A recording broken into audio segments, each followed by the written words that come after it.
In a world that's going faster and faster, what do we tend to want to do? We don't want to go faster. We want to just kind of get balanced. And so being able to fight your way through this is not the way. In the age of speed, it's being able to reach forward and engage. Instant impact, lasting influence. Are we doing that? You can take this and make a video and do it within minutes to attach an emotional quotient to this difference you make in people's lives. We want to build resiliency. We want to overcome obstacles. We want to engage leaders and build successful teams. You put those things together, that's full of speed ahead. I mean, then it gets easier. People are feeling like they're on a mission together. They're locking arms. Look at a high performer, you likely know who they are. And instead of doing what they're not doing, try this. Do what the competition is not willing to do. We're creatures of what? Habit. We are also creatures of decision-making habits. And to be a creature of decision-making habits, we can look back over our defining moments and realize some decisions work well for us and some decision-making habits need to be let go of. Why not starting now?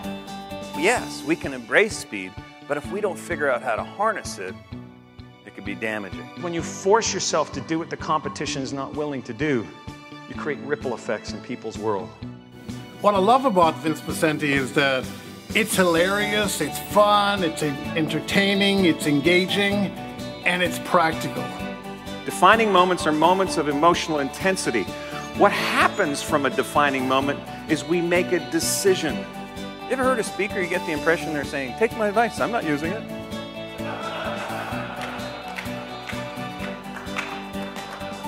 So just decided to have fun.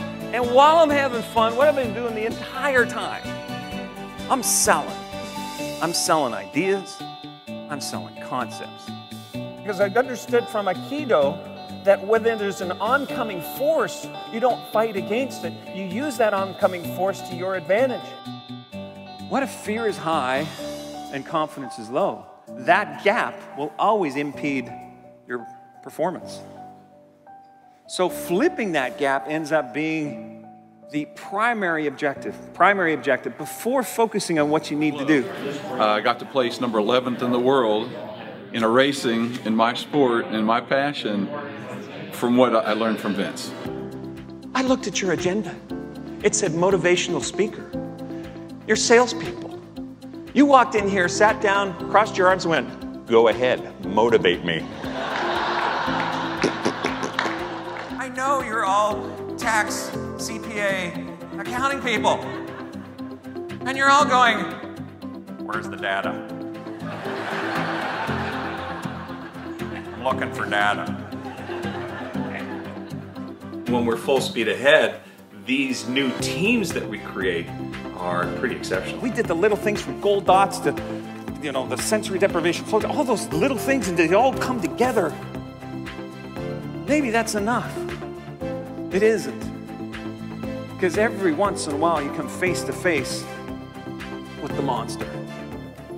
We know what people are like that do that. Got to wake up Post-it notes behind them. They're driving down the road with their knees because they're on the cell phone, putting on mascara at the same time. Sure, you can embrace this speed, but being able to harness it well. There's micro drag and macro drag. Micro drag are things that we do on a daily basis that hold us back. The second they own the solution is the second they're allowed to innovate. I don't think there's a better feeling in the world is to have contributed to not just the professional part of somebody's life, but the personal part of who they are. You have an expertise that you give people in their lives. We're interrupted, the national average, let's say 6 minutes into a task, and to get back on task, if we get back on task at all, is between 23 and 30 minutes. If we get back on task at all. More research coupled in. 80% of interruptions are of little or no value. 80%. If you factor that over the course of a year, you, in your life, in the last 12 months, spent 744 hours of interrupted time of little or no value. And who's responsible for turning that around? Yeah, each of us. How? By becoming more conscious that this is interrupting us. being conscious of the frequent dings on an interruption device. Right now, get a thought of what you want to create, what you want to build, what you want to be a part of, the friends you want to make, the family you want to be a part of, the family you want to create, the difference in other people's lives. Now, as you instill that, put your hands together. And as you start to, go ahead, and put your hands together, start to feel that, rub your hands together, wiggle your butt and go, ooh, I would love to do that. You're not wiggling your rear, you're not getting the full effect, if you know what I mean.